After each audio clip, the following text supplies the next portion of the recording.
Entrepreneuse gabonaise. Et nous poursuivons donc notre couverture de Sharm el-Sheikh pour ce rendez-vous mondial pour le climat, la COP 27. Aujourd'hui, nous assistons à l'ouverture de la réunion ou la séance plénière, là où donc l'Égypte va accueillir officiellement, où va être transmis donc cette conférence, la direction de cette conférence pour le climat. Et j'ai le plaisir d'avoir à mes côtés mademoiselle Tamara Moutotekma, qui est non seulement entrepreneure gabonaise, mais également fondatrice de Agredis. Bonjour. Bonjour. Alors, ravie de vous accueillir ici en Égypte. Merci beaucoup pour l'invitation. Alors, votre première impression en étant en Égypte? L'Égypte est un pays magnifique et j'adore Sharm el-Sheikh. C'est vrai, donc vous vous sentez comme chez vous, j'espère. Exactement. Parfait. Alors c'est vrai qu'on s'est éloigné un petit peu de la capitale pour parler d'environnement. Je pense qu'il n'y a pas meilleur environnement pour parler du climat.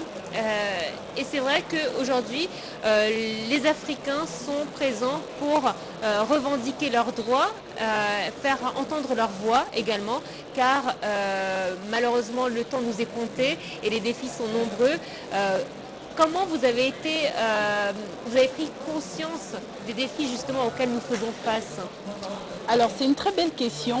J'en ai pris conscience parce que je suis dans un secteur qui est crucial pour le continent africain. La souveraineté alimentaire, c'est l'un des défis les plus importants de notre temps en Afrique. Et en plus des difficultés que connaît ce secteur, difficultés techniques, il y a aussi les difficultés liées au changement climatique. Aujourd'hui, l'agriculture africaine est très vulnérable au changement climatique. Il y a des régions qui connaissent la sécheresse, il y a des régions qui connaissent des inondations, il y a des régions qui connaissent des hausses de température et tout ça affecte et vulnérabilise davantage le petit producteur. Et c'est à ce moment-là, j'ai compris qu'il y avait une urgence et qu'il fallait véritablement s'engager. Si je peux me permettre, vous aviez quel âge quand vous avez commencé à prendre conscience? J'avais 20 ans. Vous aviez 20 ans. À 20 ans, c'est vrai qu'on se soucie de notre avenir.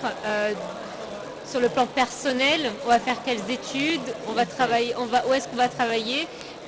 Pour prendre conscience des défis mondiaux tels que ceux-ci, c'est jeune, mais j'ai l'impression que c'est toute jeunesse qui est impliquée, qui a pris conscience très tôt des dangers auxquels nous faisons face.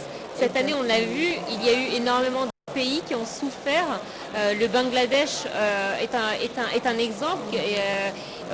On l'a vu vraiment inondé. On a vu des photos horribles. En Afrique, nous sommes très touchés. Vous avez parlé du dessèchement des terres. Aujourd'hui également, l'alimentation est un défi parce qu'on pourrait croire qu'on va bientôt être en insuffisance. On l'est déjà. On est en insuffisance. Il y a des régions qui importent. La majorité des régions en Afrique importent énormément ce qu'elles consomment. Donc, on est déjà en situation d'insuffisance alimentaire. Rajouter au défi des changements climatiques, on est dans une situation critique. Et on parlait tout à l'heure de l'implication de la jeunesse. Je pense qu'on est un continent jeune. On ne peut rien faire sans la jeunesse africaine. Donc c'est important d'investir dans des politiques qui permettent aux jeunes de comprendre les enjeux actuels. Ne pas juste leur proposer des trajectoires traditionnelles. Il faut, parce qu'il y a des enjeux qui se développent avec la mondialisation, avec le développement économique, et donc il faut que la jeunesse s'engage davantage. Et l'un des secteurs dans lesquels ils doivent s'engager, c'est évidemment le secteur agricole et la lutte pour la préservation des écosystèmes.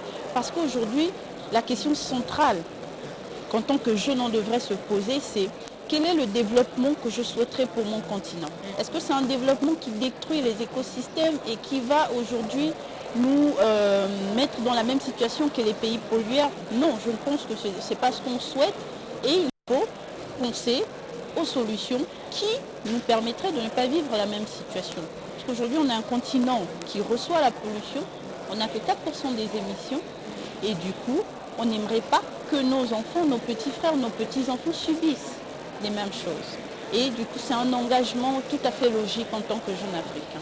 Au Gabon, vous avez déjà pris des mesures justement pour faire prendre conscience à cette jeunesse des dangers auxquels nous faisons face?